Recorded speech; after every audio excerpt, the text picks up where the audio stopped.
নমস্কাৰ সকলোকে গায়ত্ৰী কিচেন চেনেলটোলৈ স্বাগতম জনাইছো।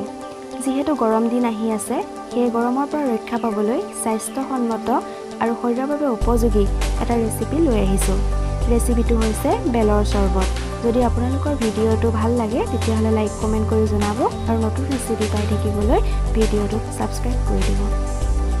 গৰম দিন, সেয়েহে গৰম দিনত হোৱা ফলমূলসমূহৰ ভিতৰত বেলক ৰজা বুলি কোৱা হয়। কিয়নো ইয়াৰ বহুত উপকাৰিতা আছে। বেলত যথেষ্ট পৰিমাণে কেলছিয়াম আছে আৰু শৰীৰত তেজৰ পৰিমাণ কম হ'লে লগতে ইমিউনিটি পাৱাৰ বঢ়াবলৈ বেলৰ চৰবত খাব পাৰে। গতিকে বেলৰ চৰবতটো আমি কেনেদৰে বনাইছো চাওঁ আহক। এটা পকা বেল লৈছো আৰু বেলটো ফালি চামুচেৰে অংশসমূহ এৰুৱাই লৈছো। এয়া দেখি আছে আপোনালোকে কেনেকৈ এৰুৱাই লৈছো। বেলটো আমি মিক্সাৰ গ্ৰাইণ্ডাৰত অলপ সময় স্মুথ কৰিম। তেতিয়া ভালদৰে ৰসখিনি ওলাব। মই যেনেদৰে কৰিছো আপোনালোকেও তেনেদৰে কৰি চাব। এনেদৰে কৰি মিক্স কৰিলে ৰসখিনি ভাল হ'ব। এতিয়া 3 মিনিট বা 4 মিনিট আমি গ্ৰাইণ্ডাৰত মাৰি লৈছো। এতিয়া কাঁচৰ বাটি এটাত মিক্সাৰখিনি চেকনিৰ সহায়ত চেকি লৈছো, যাতে সীতাবোৰ আৰু গুটিবোৰ মিহলি হ'ব নোৱাৰে। এনেদৰে চেকি ল'ব আপোনালোকে, তেতিয়া ৰসখিনি ক্লিন হৈ ওলাব।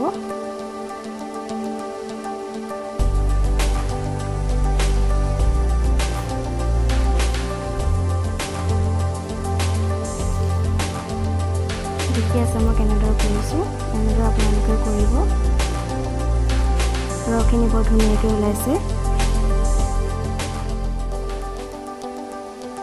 চেকনিৰ ওপৰত সীতাবোৰ ৰৈ যাব।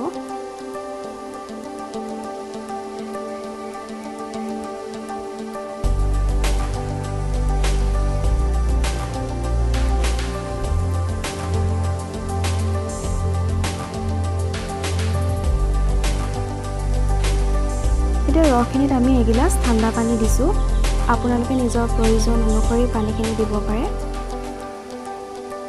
এতিয়া বেলৰ ৰসখিনিত অলপমান চেনি দি দিছোঁ। নিজৰ সোৱাদ অনুসৰি চেনিখিনি দিব পাৰে আপোনালোকে।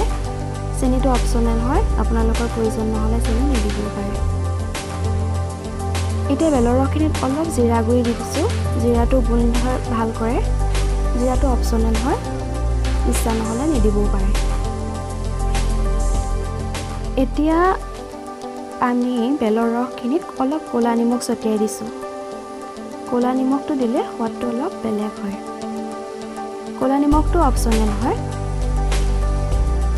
অৱশেষত দেখিলে আমাৰ বেলৰ চৰবত তৈয়াৰ হৈ গ'ল। খাবলৈও বহুত তৃপ্তিদায়ক হৈছে। এনেদৰে ভিডিঅ'টো চাই আপোনালোকে বনাব পাৰে। অতি সহজ ৰেচিপি।